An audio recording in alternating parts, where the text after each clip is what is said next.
Hola, ¿qué tal amigos? Buenos días, buenas tardes, buenas noches. No sé a qué hora nos están escuchando ni de dónde. Los saluda el químico Manuel Kim. Hoy venimos a dar este tema muy bonito de hematología y para que ustedes conozcan su equipo, cómo funciona, cómo darle el mejor uso y con nuestros amigos de Go Medical que los van a apoyar para que este esté funcionando súper bien durante toda la vida útil del equipo. ¿Ok?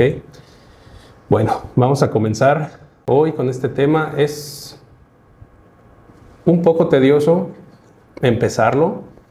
No es tan complicado una vez que se entienden las bases para que ustedes puedan leer sus reportes hematológicos de la mejor manera. Entonces vamos a comenzar. ¿Ok? Ok. Hemograma completo. Hay varios lugares donde solicitan hemograma completo o hemograma nada más, hemograma más diferencial, en fin. El hemograma básicamente es el análisis de todos los elementos formes de la sangre. Vamos a poner aquí un puntero láser. Aquí. De los elementos formes de la sangre, como son los eritrocitos, las células blancas y las plaquetas, que vemos aquí pequeñitas. ¿Okay? Una vez estudiados los elementos formes, dependiendo de cómo estén las células y de los índices hematimétricos, podemos diferenciarlas en sus diferentes formas o lo que nos pueden llevar a sospechar ciertos padecimientos. ¿Okay? Un hemograma siempre va a ser completo, nunca va a ser un hemograma que sea hemograma poquito o hemograma un poquito más. El hemograma completo consiste sí o sí en el análisis de los elementos formes de la sangre, tanto en un equipo automatizado como en un frotis sanguíneo, ¿ok? Para que se correlacionen lo que el equipo nos está ofreciendo como un resultado y lo que podemos observar en el frotis. Siempre en hematología vamos a utilizar tubos de DTA. De preferencia, ustedes que están aquí en veterinaria, queridos doctores, vamos a utilizar el tubo con DTA, ya sea DTA K2 o DTA K3, del menor volumen que tengan disponible. Esto para evitar que el exceso de DTA pueda generarnos artefactos al momento de estar analizando la sangre. Pueden ser de la marca que ustedes gusten, pero traten de siempre conseguir un tubo que tenga el menor volumen posible. Por ejemplo, estamos viendo aquí en la pantalla estos que son de 1.2, los más largos. Este tubo que es muy chiquitito para los que trabajan con especies exóticas, ya sea, no sé, un hámster, un ave por ahí. Este pequeño que es de 0.1 mililitros o uno estándar tanto para animales de compañía, como son perros, gatos, o animales un poquito más grandes, este de 0.5. ¿Okay? Ya para hematología de aves y reptiles, ya eso es harina de otro costal. Ahorita solo hay un equipo automatizado o dos equipos automatizados en el mundo, que realmente son muy, muy nuevos y son muy caros, que hacen hematología automatizada de sangre de aves y reptiles. Entonces ya todo lo que les corresponde a los que trabajan con este tipo de especies, ya les corresponde hacerlo manual. ¿Okay? El siguiente. Ok, como platicamos anteriormente, el hemograma automatizado es de muchísima importancia para ustedes, ya que les va a dar de manera rápida, casi siempre menos de, bueno, dependiendo del equipo, ya sea en 60 segundos, en 30 segundos. Hay equipos de marcas conocidas que hacen un diferencial de 5 partes y el hemograma automatizado tarda hasta 5 minutos. Ya dependiendo del equipo que ustedes tengan en la clínica, va a ser el tiempo que va a tardar en darles un resultado. Pero básicamente va a trabajar con los análisis, con ciertas ilusiones para otorgarles ciertos parámetros que les van a servir de gran ayuda. ¿Okay? Entonces, va a empezar con el número total de glóbulos blancos. Va a ser el diferencial de los leucocitos, dependiendo del equipo, una vez más, que ustedes tengan. Esto varía de marca a marca, les va a dar un diferencial de 3 partes o un diferencial de 5 partes. La cantidad total de glóbulos rojos y la cantidad de hemoglobina que hay en ese total de glóbulos rojos, ¿no? Y la proporción de la cantidad de los glóbulos rojos en cierto volumen va a ser el hematocrito. Y gracias a estas mediciones podemos tener los índices hematimétricos o los índices de Winthrop. Y en otro canal se va a contar el número de plaquetas y los índices plaquetarios asociados a esto. Y una vez más, dependiendo del equipo, los índices plaquetarios pueden incluir hasta la fracción inmadura de plaquetas, y esto nos da una medida de que también está funcionando la médula ósea. Ok. El hemograma automatizado y el principio de impedancia eléctrica. Ese principio de impedancia eléctrica es el que está presente en la mayoría de los equipos que están hoy en día. Ha mejorado conforme ha ido pasando el tiempo, y básicamente el primer equipo o la primera patente que se utilizó para la impedancia eléctrica no estaba diseñada como tal para contar glóbulos rojos. El principio de impedancia fue patentado por Coulter, que en realidad era un contador de partículas. Este que estamos viendo en pantalla ya es un poco más reciente, y el principio de conteo automatizado de hemograma de los equipos va variando. Hay unos que utilizan el principio de impedancia y otros que utilizan el principio de emisión de luz, que en lugar de ser un campo eléctrico es un emisor, un diodo emisor y un receptor. El principio es bastante sencillo. Miren, esta puede variar la cámara de conteo. Por ejemplo, es de citometría de flujo, donde pasa célula por célula por esta parte donde está un emisor. Cada vez que pasa una célula que es una mala conductora de electricidad, genera un pulso. Dependiendo del tamaño que tenga esta partícula, o en este caso una célula, el pulso va a ser más largo. ¿Okay? El principio de impedancia que está en los equipos de los que tienen el principio de impedancia con una cámara de conteo es diferente a esta, pero el principio es el mismo. Las células están sumergidas o están diluidas en una solución conductora. Entonces hay un polo positivo, polo negativo, y cuando las células pasan, cortan ese campo eléctrico y generan un pulso. Ambas cuestiones de medición, ya sea impedancia eléctrica o el principio óptico, les va a dar un pulso, y es igual a una pulsación, es igual a una célula. Y el equipo va a ir cuantificando este tipo de pulsaciones y va a ir construyendo gráficas, como vemos aquí. Dependiendo del equipo que ustedes tengan, va a contar directamente algunos índices, algunos resultados, los va a medir directamente, y otros los va a calcular. Una vez más, dependiendo del equipo, por ejemplo, este resultado, este equipo mide directamente los glóbulos blancos, y dependiendo de los pulsos y cómo van quedando estos de aquí en la gráfica de glóbulos blancos, que es esta, que es WBC, va construyendo el diferencial. Eso lo vamos a ver en un video posterior. Hoy nos vamos a centrar precisamente en cómo está construido esta gráfica de glóbulos rojos y cómo interpretar esos resultados, que son los índices matimétricos, y lo que mide directamente el equipo, en este caso en particular, es la hemoglobina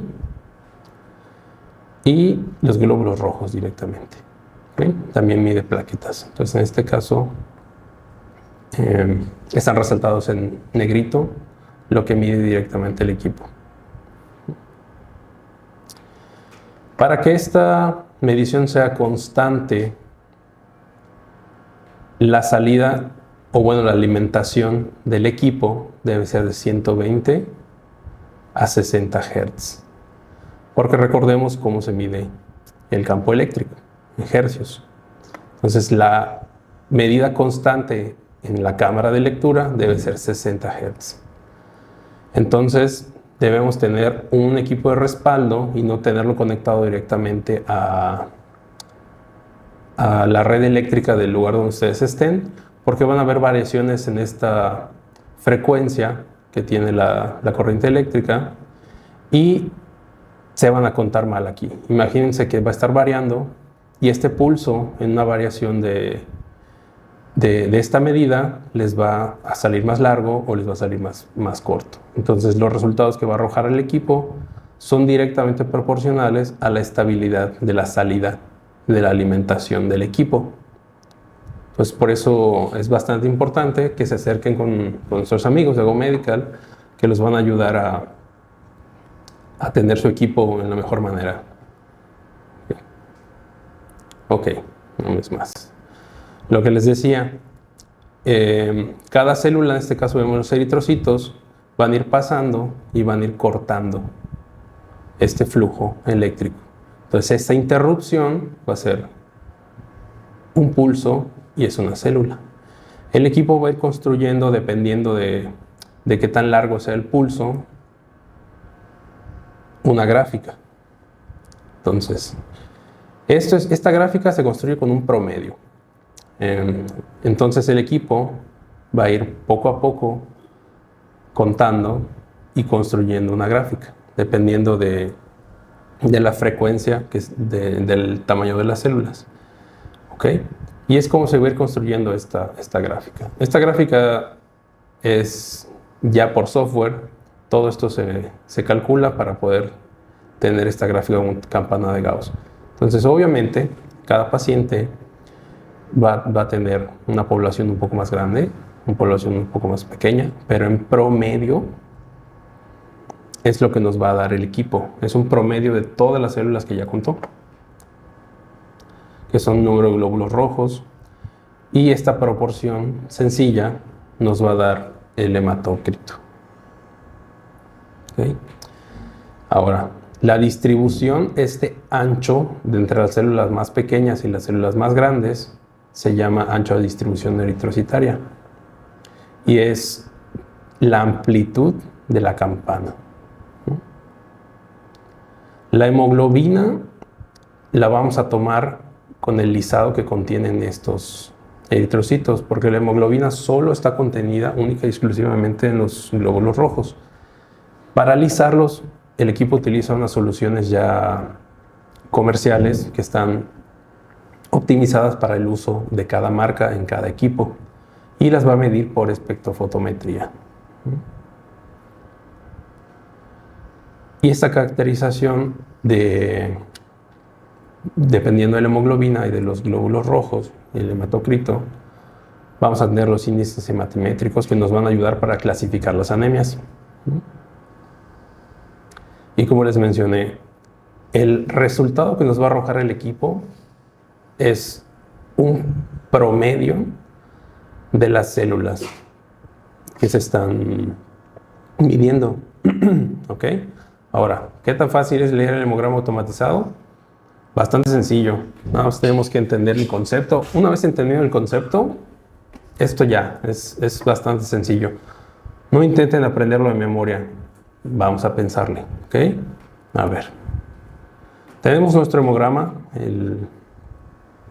Esto va a variar dependiendo del equipo que tengan. Hay unos que son unas gráficas de dispersión y estas que son unas gráficas normales. ¿Sí? Ok. Los glóbulos blancos, toda esta parte de aquí arriba, van a ser los neutrófilos, eosinófilos, monocitos, los basófilos y los linfocitos. Algunos están agrupados aquí. No todos están por filas. Hay unos equipos que hay de 3, hay de 4, hay de 5, hay de 6. ¿Ok? Entonces, los glóbulos rojos van a estar en la sección de RBC. Y las plaquetas van a estar en esta sección. ¿Ok? Estos son los índices plaquetarios, los índices matimétricos están aquí. Se pueden sacar a mano si ustedes siguen usando una cámara de conteo. Lo pueden hacer, claro está. Están las fórmulas para calcular todos esos índices de Winthrop. Solo que el hemograma manual es directamente proporcional a la experiencia que tenga la persona que está realizando el estudio. Lo pueden hacer y pueden contrastarlo con resultados que da el equipo automatizado. Y van a ver ahí cómo van variando los resultados entre persona y persona. Ahorita con lo sencillo que es y lo económico que es tener un equipo o enviarlo a un laboratorio de referencia, podemos tener esos resultados mucho más rápido y con valores más precisos. Entonces, para leerlo, ¿cómo le hacemos? ¿Okay? Primero que nada, como hablamos, para tener un resultado adecuado, uno que no estamos tratando en este equipo es la preanalítica, cómo tomar la muestra, almacenarla, transportarla, los tipos de tubos, un montón de cosas que están previas a esto, ¿no? Pero para tener un resultado adecuado, el funcionamiento del equipo también debe ser asegurado. ¿Cómo hacemos esto? Teniendo un control del mantenimiento. Hay mantenimiento que se realiza diario, hay mantenimiento que se realiza semanal, mensual, semestral y anual. El diario es tomar las soluciones de limpieza después de una jornada de trabajo. Estas soluciones de limpieza, aparte de tener, son a base de cloro e hipoclorito, pero aparte de tener eso, tienen algunos agentes enzimáticos que ayudan a disolver cualquier arrastre que tuvo una muestra que tenía agregados plaquetarios, que tenía microfibrina, para mantener las tuberías completamente limpias y evitar el arrastre. Si nosotros no hacemos esto y por casualidad pasamos una muestra que tenía microcoágulos, puede que al principio no se tapara. No me va a dar un resultado muy confiable, pero también compromete los resultados que van a medirse posteriormente. Entonces, el mantenimiento diario es muy, muy importante. El mantenimiento semanal, hay diferentes tipos de limpiadores. Hay limpiadores diarios y hay limpiadores que ya son enzimáticos para situaciones un poco más puntuales. Se me tapó el equipo o algo por el estilo. Mantenimientos mensuales son limpiar el equipo, limpiar el exceso de polvo. Ustedes que están en veterinaria, dependiendo del área donde tengan su equipo, puede haber mucho pelo, por ejemplo, micropelos cuando rasuran para preparar una cirugía. Todo eso es muy perjudicial para el equipo. Entonces siempre hay que mantenerlo limpio y libre de cualquier contaminante. El semestral y el anual, ese ya le corresponde a la persona que les vende el equipo y que les da mantenimiento. Semestral podría ser si ustedes tienen una carga de trabajo bastante alta. Lo recomendable sería darle limpieza cada 6 meses. Si es un poco más baja, con un mantenimiento anual basta. ¿Okay? Como les mencionaba, el equipo debe estar respaldado, no solo porque esté aterrizado, sino que es un equipo caro. Entonces, como cualquier equipo médico, es caro y ustedes deben guardar su inversión, ¿no? Cuidar su inversión. ¿Y cómo es esto? Utilizar un EPS de grado médico. Son unos que podemos nosotros graduar y poner una salida constante, ya sea 120, 110 y también la frecuencia, ponerle 60 Hz. ¿Okay? Estos no son los UPS de computadora, los UPS caseros, son especializados para este tipo de equipos. Digo, si ya invirtieron en un equipo caro, hay que cuidar esa inversión. Entonces, nada, acérquense con alguien que los pueda orientar para saber qué UPS pueden tener en su consultorio. ¿Okay? La calibración sirve para saber si el equipo está trabajando de manera correcta. ¿Okay? Podemos utilizar una solución de calibración Y para saber si este equipo se está manteniendo con esta calibración que estamos dando, necesitamos un control.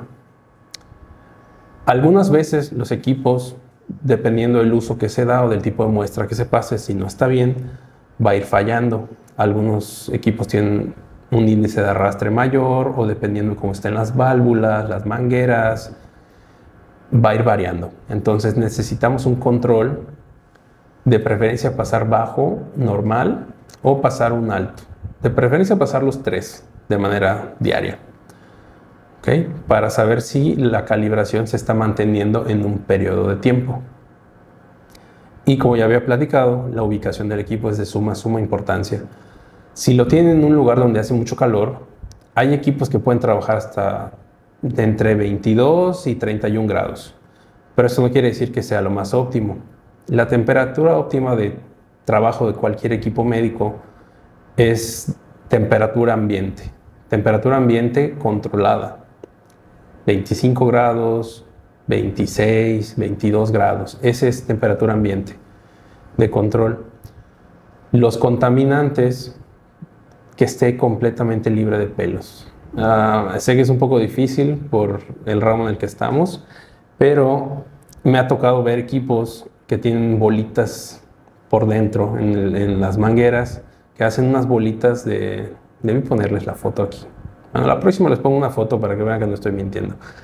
Que tengan equipos de pelitos, llenos de pelitos, y estas pequeñas bolitas de pelo no permiten el paso correcto de los líquidos, y también se deposita en los botes de reactivos, si no los tienen bien tapados, partículas de polvo. Y como como les dije en un principio, estuvo pensado como un contador de partículas, todas esas partículas de polvo o contaminación ambiental se van a contar. Entonces, dependiendo del tamaño, de la interrupción en el flujo de electricidad, se van a contar, ya sea como plaquetas o plaquetas muy chiquitas, que algunos equipos sí te dicen si tienen un error de restitos, o van a caer por ahí en alguna medición de algún eritrocito o en el diferencial de blancos. Entonces se van a contar todos esos contaminantes. El equipo no está diseñado para contar exclusivamente células, a menos que sea un equipo completamente especializado con tintes fluorescentes. Pero para lo que estamos hoy hablando, un equipo de impedancia eléctrica hay que mantenerlo en una ubicación adecuada, a una temperatura adecuada, libre de contaminantes, checar la calibración y todo esto que le estamos diciendo. Una vez que todo esto esté en check, nuestro equipo va a estar funcionando perfectamente y podemos confiar en los resultados que nos está ofreciendo. Las limitaciones del equipo. Agilizar los tiempos de trabajo es la misión de un equipo automatizado. Pero eso está pensado para pacientes normales. Los equipos están diseñados, el algoritmo, para funcionar perfectamente con pacientes normales. En otro caso, nos va a regalar alarmas. Y estas alarmas dependen del equipo que estemos utilizando, ¿no? Las interferencias ya vienen tal vez del operario o tal vez de antes, cuando se obtuvo la muestra. Pero vamos a verlo. Por ejemplo, estas gráficas, si ustedes se fijan muy bien, dependiendo del equipo, otra vez, les va a arrojar ciertos números, códigos, ya sea con alfanumérico, o completamente numérico. En el manual de su equipo les va a decir a qué se debe este pequeño numerito. Algunas alarmas te van a arrojar como, no sé, con 4 dígitos, ya sea 0032 o en este caso R1 o PM. Si nos vamos al manual del equipo, este R1 nos indica el fabricante, que es una hemólisis incompleta de los bulbos rojos, algún grupo de plaquetas gigantes, tal vez alguna inclusión por ahí en un eritrocito, o un eritrocito nucleado, un conteo normal de linfocitos, gránulos proteicos, grasas o ruido eléctrico. ¿Ven aquí? Lo que comentábamos de tener un UPS correcto. este ruido eléctrico me puede afectar los resultados. Entonces, esta hemólisis incompleta de glóbulos rojos podrían ser hasta reticulocitos de estrés. Los reticulocitos son un poco más resistentes al lisante. ¿Okay? PM, ¿qué indica? En esta es la gráfica de plaquetas, que no se definió bien la frontera entre las plaquetas y los glóbulos rojos. Una gráfica de plaquetas debe comenzar por aquí, seguir y bajar. Esto depende de la especie, claro está. Pero si esta gráfica no baja y, por ejemplo, aquí sube, toda esta población que está aquí está mixta entre eritrocitos que son muy pequeños y plaquetas que son muy grandes. Y esto se ve con frecuencia en pacientes felinos en general, no solo gatos. También se ve en jaguares, en leones. Esto que vemos acá, generalmente las gráficas y los discriminadores para gatos se van mezclando. Por eso es importante, si tengo un equipo de estos, ver el frotis para hacer el conteo de plaquetas y no solo quedarme con lo que dice el equipo. ¿Okay? Ahora sí, vamos a platicar de los glóbulos rojos. ¿Cómo se define una anemia? Una anemia es un síndrome. Está caracterizado por disminución de hemoglobina y que viene con ciertas manifestaciones clínicas, como astenia, tal vez palidez. ¿Okay? Pero ¿cómo definimos anemia? Vamos a ver que en varios libros vamos a encontrar la definición de anemia como un hematocrito menor a tanto, o hasta una concentración media de hemoglobina menor a tanto. Pero eso no es cierto. La anemia, para definir si un paciente tiene anemia, la hemoglobina tiene que estar baja, pero tiene que estar baja para lo esperado para cierto paciente de cierto sexo, cierta edad y cierta altura sobre el nivel del mar. No es lo mismo un perro que viene de la Ciudad de México a un perro que vive aquí a nivel del mar. El paciente que vive en la Ciudad de México va a tener más eritrocitos, va a tener más hemoglobina. Entonces, para una hemoglobina a nivel del mar, ese paciente va a estar con elevados sus eritrocitos y su hemoglobina, porque él necesita más para captar más oxígeno a más altura. ¿Okay? Entonces, la hemoglobina es la cantidad de esta proteína que está contenida en cierto volumen de sangre total, como vemos acá. ¿Okay? Es el número de eritrocitos por volumen y es la concentración de hemoglobina en estos eritrocitos de sangre total, porque recordemos que la sangre total está constituida de esta parte que es plasma, y en esta parte que vemos como gris es una mezcla de plaquetas y glóbulos blancos. Entonces, la hemoglobina es esta medida que está acá.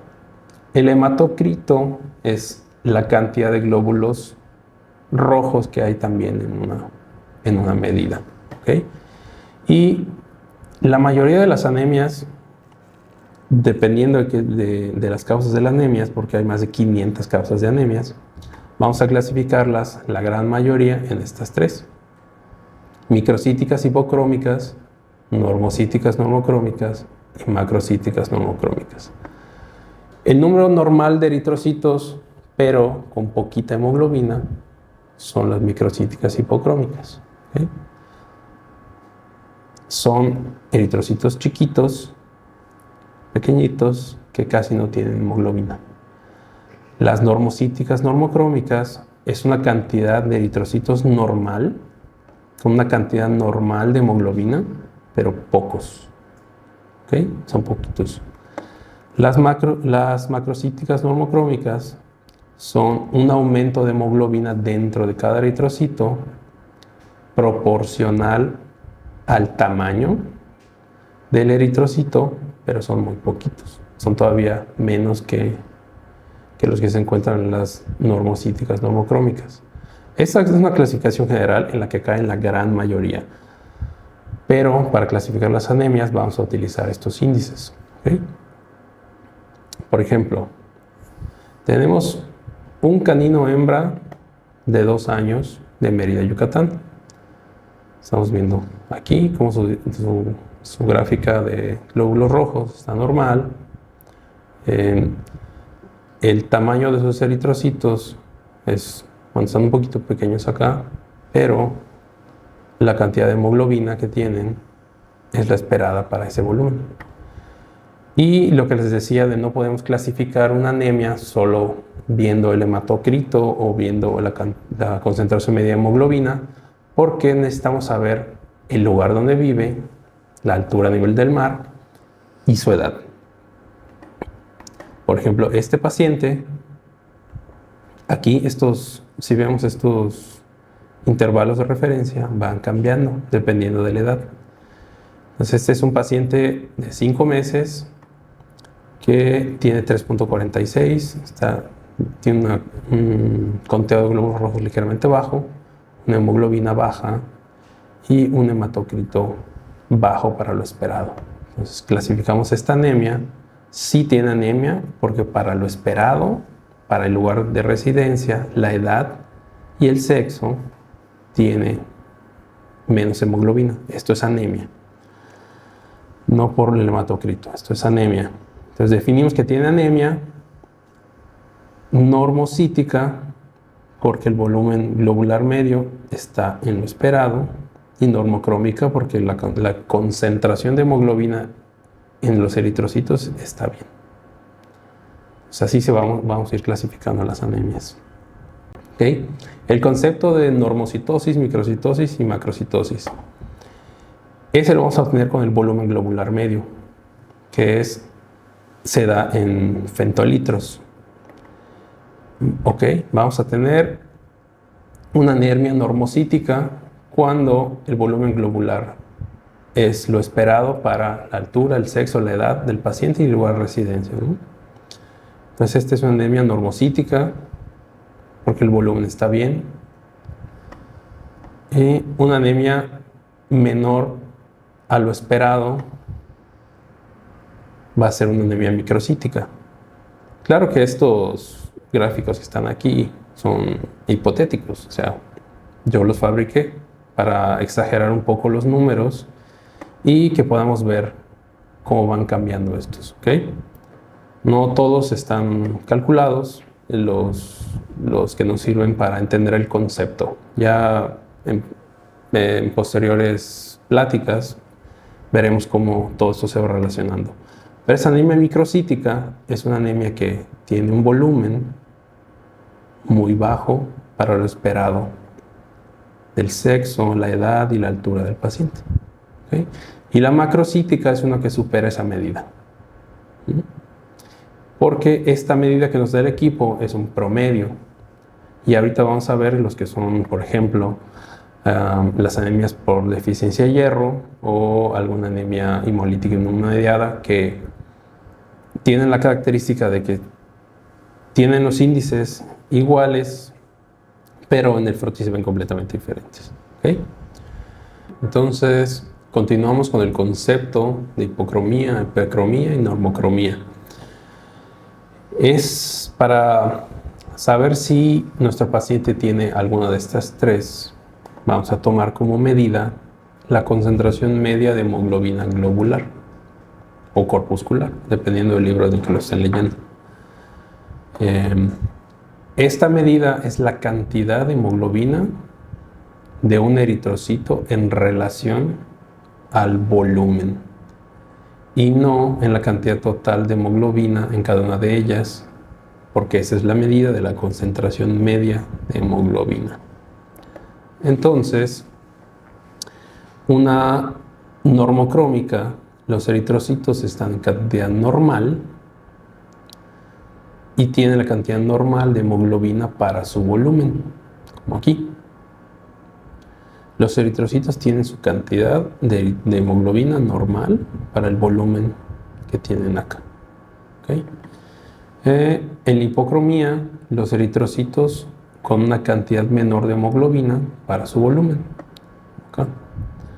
Los eritrocitos son pequeños, hay poca hemoglobina que baja en relación a esto y la concentración es baja. Esto nos va a definir si el paciente tiene o no tiene hipocromía. Y este es un cálculo rápido para la relación de manera manual, que vamos a obtener la hemoglobina por 100 entre el hematocrito. ¿Okay? La concentración media de hemoglobina, que es la que les decía ahí, es la cantidad de hemoglobina absoluta promedio por eritrocito. Hay algunos libros donde sí dicen que esta es una medida de anemia, pero ya sabemos que anemia se define como la baja de hemoglobina de un paciente para determinada edad, determinado sexo y determinada altura a nivel del mar. ¿Okay? Entonces, por ejemplo, no siempre la concentración media de hemoglobina va a ir de acuerdo a la concentración media de hemoglobina globular. Por ejemplo, los esferocitos, la mayoría de los esferocitos son una célula normocítica hipercrómica. O sea, que tienen mayor concentración de hemoglobina dentro de ellos en relación al volumen que se espera. ¿Okay? Vamos a entender esto un poco más adelante. Entonces, los normales, estos que pueden ser microcíticos, pero tener una relación de hemoglobina esperada para su volumen tan pequeñito. ¿Okay? Entonces, esto va en relación a la cantidad de hemoglobina que se espera para cierto volumen. Y dependiendo de cómo vayan bajando, si el hematocrito va bajando en relación a la hemoglobina, a veces no se ven afectados. Ahí vamos a ver que las anemias las podemos clasificar porque tienen ciertos rasgos en común, la mayoría de ellos, pero todos los demás índices van variando. ¿Okay? Miren, este es un diagrama muy bonito que nos da un equipo automatizado y este es el tipo de gráfica de dispersión. Pero lo que me gusta es que es un concepto fácil y bastante digerible para entender cómo se clasifican las células en relación a su volumen. ¿Okay? Esta hemoglobina que está aquí es la concentración media de hemoglobina globular que vimos arriba. Esta, que está acá. Y el volumen lo damos en femtolitros que vimos aquí. ¿Okay? Entonces esto nos va a servir para clasificar las anemias de manera un poco más gráfica, un poco más digerible. Aquí en medio están las normocíticas, normocrómicas, porque aquí está la concentración de hemoglobina en cada una de ellas. ¿Okay? Entonces, aquí la concentración va de izquierda a derecha. ¿Okay? Hipocrómicos, normocrómicos, hipercrómicos. Y el volumen va de abajo hacia arriba. Aquí están los microcíticos, normocíticos y macrocíticos.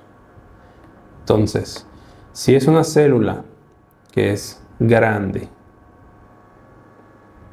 y está hacia el lado izquierdo, o sea que es hipocrómica, sería esta que está aquí. Normalmente son los reticulocitos de estrés, los que se liberan cuando hay una pérdida de sangre y necesita la médula, liberar precursores de eritrocitos inmaduros. Entonces estos son muy grandes, pero no han terminado de sintetizar la hemoglobina. Entonces se liberan de manera prematura, son muy grandes y tienen menos concentración de hemoglobina de la esperada para este volumen. ¿Ok?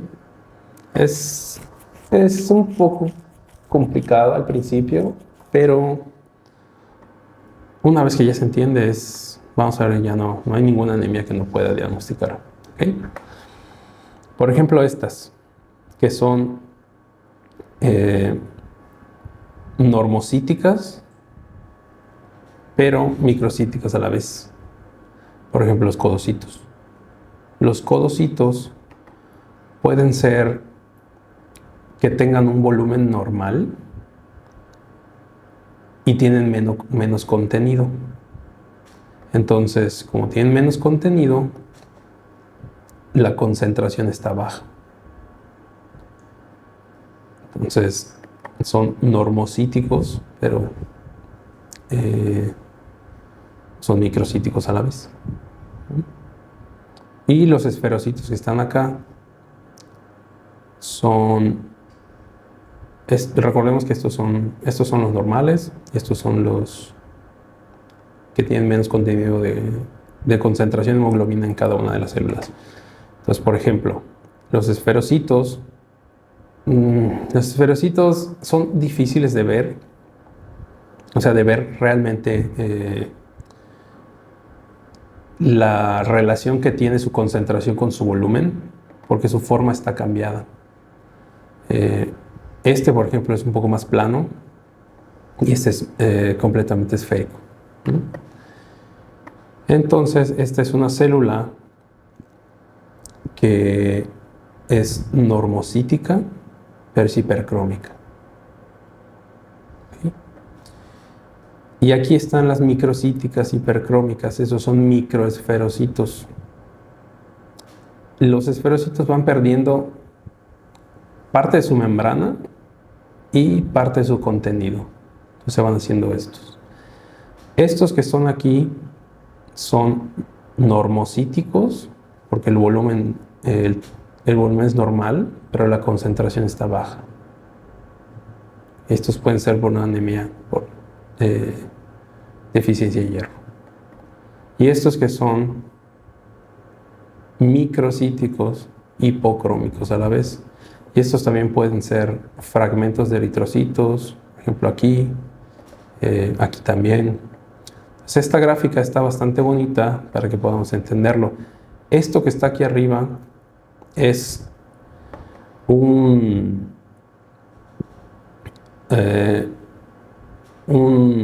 eritrocito bastante grande, pero no es hipercrómico y tampoco es hipocrómico, porque tiene la cantidad de hemoglobina que se espera para este volumen. Pues digamos que este eritrocito tiene una cantidad X de hemoglobina, pero este la tiene de igual en proporción. O sea, si este tiene 1, este tiene 2, que se espera para un volumen tan grande. En cambio a este de aquí le hace falta. Por eso es hipocrómico. ¿Sí? No es tan complicado de entender. ¿Sí? En general, las anemias, como les había platicado, las vamos a clasificar en estas tres. Ya todos los demás índices van a ir variando dependiendo de paciente en paciente y del que nos vayamos encontrando. Y esto que está aquí, por ejemplo, si la hemoglobina está baja, el volumen está bajo y la concentración está baja, esto lo vemos bastante frecuente en anemias por deficiencia de hierro. Las anemias por deficiencia de hierro tenemos cantidad normal de eritrocitos, dependiendo de cómo esté el paciente, que son chiquitos y con poca concentración de hemoglobina. ¿Okay? Las anemias por padecimientos crónicos, lo mismo, porque recordemos que para que un eritrocito tenga un volumen normal, tiene que tener cantidad normal de hemoglobina. ¿Y cómo está formada esta hemoglobina? Pues básicamente por hierro, cadenas globínicas y protoporfirina. Entonces, si alguna de esas falla, por ejemplo, si no tenemos hierro, pues si no tenemos hierro no podemos tener grupo M porque no tenemos M sintetasa. Y si no tenemos M sintetasa, no tenemos grupo M. Si no tenemos M, no tenemos cadenas globínicas y no tenemos hemoglobina. ¿Okay? Entonces, si tenemos un hemograma que va cayendo aquí, todas estas anemias microcíticas hipocrómicas que veamos necesitan hacer un perfil de hierro, porque estos dos pacientes, a pesar de que tienen esta característica similar, por deficiencia de hierro, como su nombre lo indica, no tiene nada de hierro. Pero esta anemia de los padecimientos crónicos nos va a dar un frotis similar. Es un paciente que no tiene hierro disponible para generar hemoglobina. Los precursores de estos eritrocitos son chiquitos porque no generan suficiente hemoglobina para crecer y por lo tanto me dan baja hemoglobina, son chiquititos y con poca concentración en cada uno de ellos. Pero la deficiencia de hierro, una vez establecida que es una deficiencia de hierro, debemos definir la causa de la deficiencia. ¿Okay? Ya podría ser mala absorción, no sé, tal vez alguna parasitosis, por ejemplo, y este paciente va a responder bien al hierro, pero este paciente no. El paciente que tiene una anemia de los padecimientos crónicos puede ser una enfermedad neoplásica, puede ser una enfermedad inflamatoria crónica. Entonces, este paciente sí tiene hierro. La deficiencia de hierro tiene un hierro bajo y la anemia por los padecimientos crónicos tiene hierro alto, porque este hierro está secuestrado en los macrófagos. Si a este paciente le damos hierro, se muere. Va a terminar con falla en el corazón, falla en el hígado, en diabetes tal vez, pero hay que identificar primero la causa de esta anemia y medir hierro. ¿Okay? En animales, en perros, en gatos, es bastante común en estos días encontrar algún padecimiento neoplásico. Y estos pacientes, si les dan hierro, pues sí, entonces se pueden poner muy mal y hasta morirse. ¿Okay? Las normocíticas normocrómicas tienen en común que en promedio el volumen globular es normal, la hemoglobina es normal y la concentración es normal. Y aquí están las anemias hemolíticas. Pero anemias hemolíticas hay muchísimas. O sea, en humanos hay más de 200 tipos de anemias hemolíticas. Entonces, para ver esto, si nosotros vemos una anemia hemolítica, por ejemplo, la autoinmune, en promedio sí me da esto. Que los valores parecen normales, pero si nosotros vemos el frotis, vamos a encontrar una mezcla de estos que están acá, que son muy chiquititos, hipercrómicos, y estos que son muy grandes, pero casi no tienen hemoglobina. Entonces, en promedio, el equipo lo que hace es sacar un promedio de estas y me va a dar lo que está aquí a la mitad. Entonces, en el resultado del equipo, pues está normal. Pero luego vemos el frotis y nos topamos con eso, una anemia hemolítica inmunomediada. Aquí la característica es que son poquitos y a veces tienen su volumen normal o en promedio normal. Y esto también puede, por ejemplo, anemia por producción deficiente, que sea un paciente con un gato, por ejemplo, con enfermedad renal crónica. Pues ya no puede producir eritropoyetina y por lo tanto no puede producir más eritrocitos y están en menor cantidad, pero los poquitos que se pueden producir o que se llegan a producir están normales. ¿Okay? Y las anemias macrocíticas. Las anemias macrocíticas, por ejemplo, lo que encontramos en anemias hemolíticas es una macrocítica falsa, porque esos macrocitos, como estamos viendo acá, son reticulocitos. Estos que se ven así azules, que son policromatófilos, que se ven como, sí, un poquito más azules, un poquito más pálidos y son grandes, son reticulocitos de estrés. Los reticulocitos normales no son tan grandes y tampoco se ven con tanta policromasia. Pero en una anemia hemolítica inmunomediada, donde la tasa de destrucción de los eritrocitos es muy alta, pues se tienen que liberar antes precursores más inmaduros de los eritrocitos. Entonces tenemos estos chiquititos que se están destruyendo y tenemos estos que están entrando en circulación que son muy grandes, ¿sí? Entonces esas anemias, los reticulocitos son muy altos en las hemolíticas inmunomediadas porque necesitamos el estímulo para suplir esa demanda que necesita el cuerpo. Son estas que están acá. Las megaloblásticas son por deficiencia de vitamina B12 y ácido fólico, que estos sirven como cofactores para la síntesis de ADN. Entonces, es una célula que no está duplicando a tiempo su material genético, pero lo poco que se puede utilizar para hacer ribosa, ¿ok?, se está utilizando para síntesis de proteínas. Entonces, estas síntesis de proteínas son hemoglobinas, que en este caso sí se están sintetizando, pero no está replicando su ADN a tiempo. Entonces, como no lo está replicando, no se puede dividir para formar estos.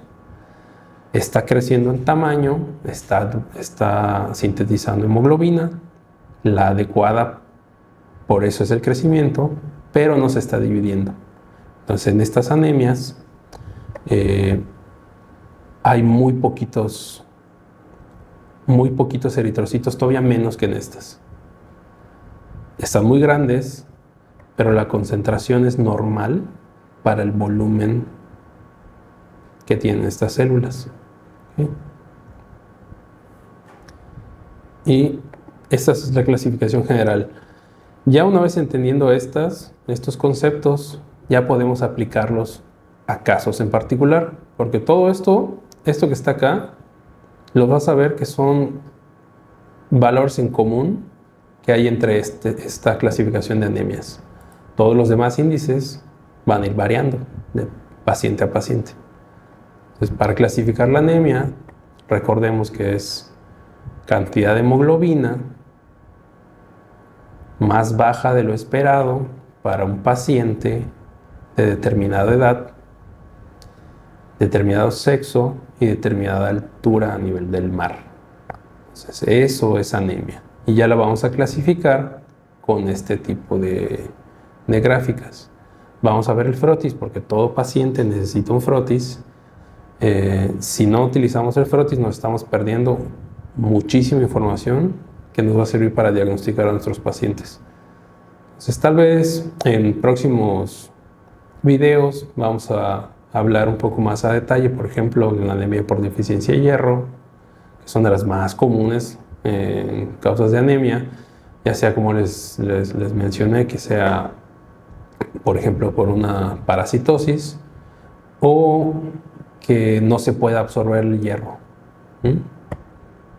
por ya sea destrucción de la mucosa o por algún quelante X, ¿no? Que el perro se intoxique, el gato se intoxique. Entonces, eso en otros videos los vamos a tratar un poco más a detalle. Este es bastante rápido y lo vamos a dejar hasta acá. Espero que les haya servido, y si tienen alguna duda pueden dejarla ahí escrita y yo se la responderé. Muchas gracias por su atención.